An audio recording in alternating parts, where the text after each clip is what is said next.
हाय, मेरा नाम बबीता है और मैं एक हाउसवाइफ हूँ और मदर भी हूँ। अ, मेरी बेटी 1 साल की है लगभग। मैं कुछ फैमिली की सोच के बारे में बताना चाहती हूँ।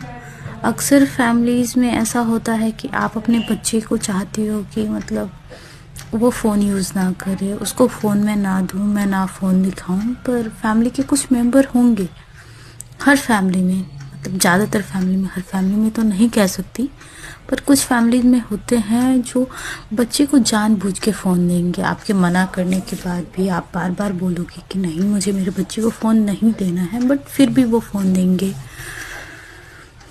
मुझे नहीं समझ आ रहा है मैं क्या करूं। मतलब